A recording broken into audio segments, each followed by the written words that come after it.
बिगर पवित्रता का कोई परमेश्वर को देख नहीं सकता। यदि हम पवित्र हैं तो ही परमेश्वर को देख सकते हैं। यदि हम पवित्र नहीं हैं तो परमेश्वर को नहीं देख सकते। हम अपने आप से कह सकते हैं, अरे मैंने तो ये भलाई के काम किए, मैंने अच्छा किया, जो भी किया।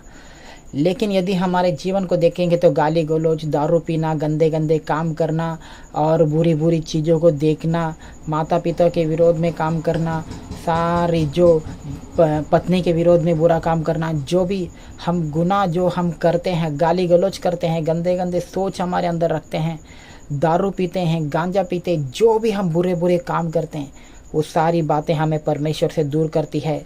जो सच्चा परमेश्वर है वो पवित्र है और बिना पवित्रता का उसको कोई देख नहीं सकता।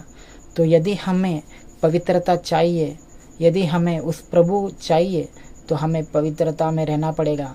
तो यदि पवित्रता चाहिए तो बिना प्रभु यीशु का वो पवित्रता हमको नहीं मिलेगा, क्योंकि प्रभु यीशु अपने लहू से हमें शुद्ध करता है और पवित्र करता है।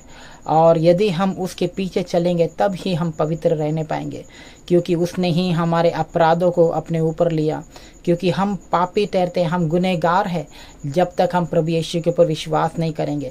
प्रभु यीशु के बगैर हम कभी पिता से मिलने नहीं पाएंगे, क्योंकि प्रभु यीशु हमारे अपराधों के लिए मारा गया, हमारे सारे अपराधों को उसने उसके ऊपर लिया और हमें उसने क्या किया, पिता से जो हमारा परमेश्वर है उससे हमें उसने मिलाया। तो जब तक हम उसके ऊपर विश्वास नहीं करेंगे तब तक ये बातें हमारे ऊपर लागू नहीं होगी। जब हम उसके ऊपर विश्वास करते हैं, जब हम उसके पीछे चलते हैं, तो हम प्रभु यीशु के पीछे चलते हैं, तो हमारे पिता परमेश्वर के पीछे हम चलते हैं। तो जब हम परमेश्वर के पीछे जब हम चलते हैं तो ये सारी बुरी बातें जो गुनाह, जो पाप हम आज तक जो करते आए हैं, वो सारी बातें एक एक करके छूटते छूटते चली जाएगी। क्योंकि जो सच्चा परमेश्वर है वो सारी बुरी बातों से हमें छुड़ाने का सामर्थ्य रखता है।